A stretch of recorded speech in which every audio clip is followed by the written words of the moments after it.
Hi everybody, welcome to the Scott Show. We are talking Smackdown Live, and of course somebody already likes it. Go ahead and like, share, subscribe, send it out on Twitter, do all the things you can. We are talking Smackdown Live. We're also going to talk about 205 Live and the Mixed Match Challenge last night, which saw Charlotte and Bobby Roode and Nia Jax and Apollo Crews. So we're going to start with SmackDown first. As I do, they were in Phoenix, Arizona, and AJ Styles starts with the conversation. AJ talking to Renee Young, here's my thing about this Fatal 5-Way at Fastlane. 5 guys in the match. They've kind of took a, disliking to AJ because they're following with Owens and Zayn, doing their thing, and it's just not cool for me. I don't really care about it, but they have Owens out there, they have Ziggler out there, and of course Corbin and Zayn were out there as well, but Ziggler and Owens are your first match of the evening. Of course they're going to put people in there that just like the gauntlet match. Of course, they're going to put people in there that are going to be in the main event. Ziggler and Owens have their match. It was a fairly good match. Kevin Owens won the match with a little help from Sami Zayn. Little confusion on that. Wasn't Sami Zayn and Kevin Owens totally feuding and having issues? What's going on here? We'll find out later.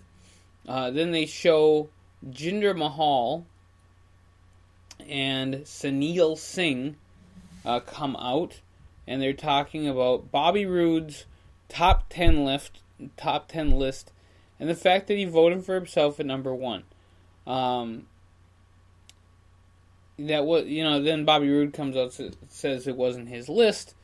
Jinder wasn't even on the lists. The whole idea of this whole list thing just gets me not interested in the product. I'm not interested in knowing about who cares about who's on what list.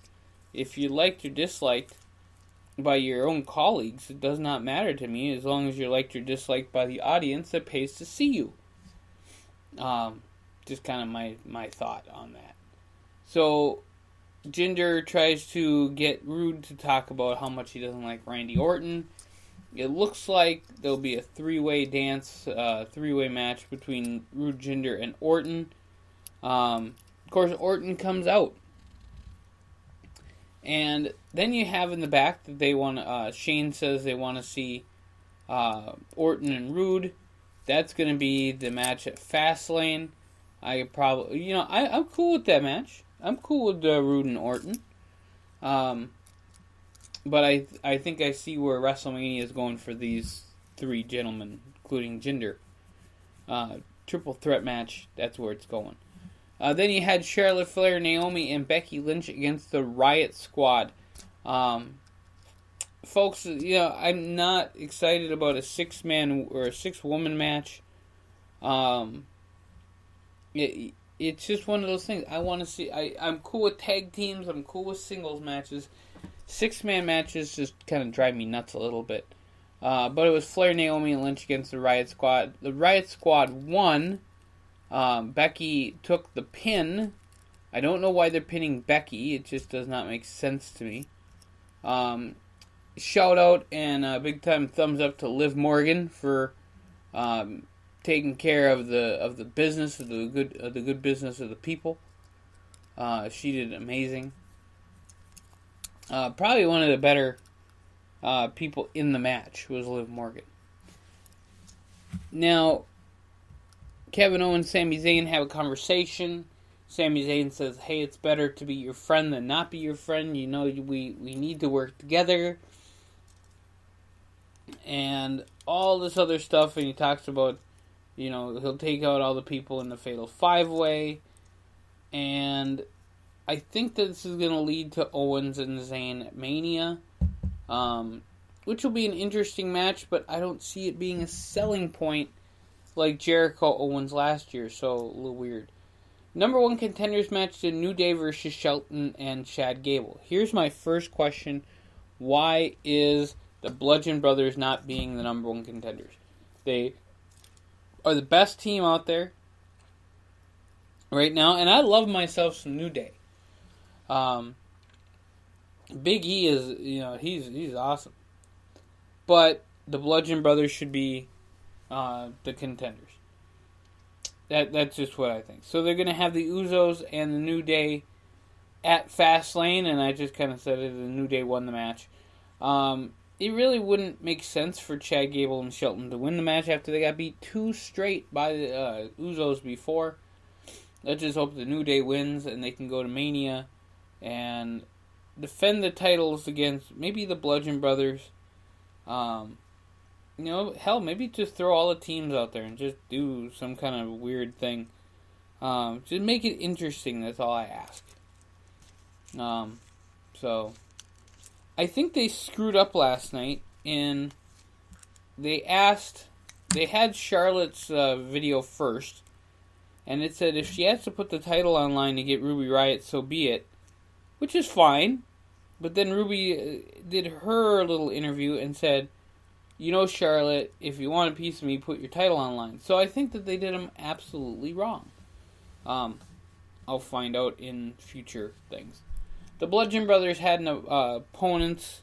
They were enhancement talents. I don't even know if they were enhancement talents. I just think they picked them out of the crowd and said, you want to get beat up tonight. Because they weren't any good. It was depressing. So, it is what it is. During Ruby's interview to the camera, the phone camera, she also challenges Naomi to a match next week. Thank goodness they announced that now, so I know what part to skip. But if Ruby Riott takes care of business, maybe I'll like her just a little bit more. Shinsuke Nakamura has a video package. He doesn't even show up to wrestle. And then AJ Styles is standing tall as the champion after he defeats Baron Corbin. Why do you put the champion against Baron Corbin as your main event? I just find it silly. Just put somebody else in there, or put a tag team match. Tag team match with the 4 people that's not the champ. Put the champ on the thing. SmackDown has so many issues right now. It is just disappointing. Baron Corbin gets his heat back by beating up Sami Zayn and Kevin Owens at the end, but I still don't care. I'll probably watch Fastlane just to watch it, but I don't care about it, and that's a big difference on what's going on. So, that was SmackDown Live. Now we can talk about 205 Live. 205 Live had 3 matches last night. And I was excited because I wanted to see Buddy Murphy. I just wanted to see what Buddy Murphy would do. And he faced off against Daivari. I don't like Daivari's look. The whole Persian playboy kind of deal. I don't like that. I also don't like how they did the thing with Buddy Murphy saying, okay, how much do you weigh? And he's 200.9 pounds. Good for him. I don't think they needed to make a huge, big deal of that. I get the fact it's 205 Live, but if he was 204, then I can see, oh my goodness, is he going to make it? I don't know. The guy's ripped. I mean, just awesome. And Buddy Murphy hits this amazing move. It's the modified pump handle slam. Just check it out because it is just awesome. Then they had 2 jobbers against Grand Metalik and Lince Dorado with Kalisto. I actually like the idea of the Lucha whole team. I think that I can't remember what they called them in the little thing, but I thought it was great. And I'm trying to think. I can't remember, and it doesn't say here either. But I love the idea of having the 3 Lucha guys together. That can really do really awesome things for this. As, of course, they won. The Lucha guys won. Now, gentlemen Jack Gallagher and Mustafa Ali had a match. It was a long match. Mustafa Ali won the match. which I was quite surprised about. He'll be facing off against Buddy Murphy in the next round. Drew Gulak, though, comes out and says, hey, I'm in the second round of the tournament. Mark Andrews, Drew Gulak. It's going to be a great match. I'm looking forward to seeing where Drew Gulak went because of last week when he beat up Tony Nese and he really kicked his backside. That I'll say backside for this show, but it was great, and I want to see Drew Gulak again fight. It makes me happy. It really does. It really does. He's entertaining as all get out. So we're going to have the quarterfinals of the tournament next week. Then we go to the semifinals and the finals, of course, at WrestleMania. So I'm quite excited about that, actually. I think it'll be fun. We got to give a big time shout out to 205 Live. Really cool look to it now. It's gotten way better. And then in the mixed match challenge, you had Charlotte and Bobby Roode versus Nia Jax and Apollo. They took away his crew's name only because of the shooter in Florida. His last name was Cruz, and they wanted to totally get away from that, which I thought that was, just totally made sense.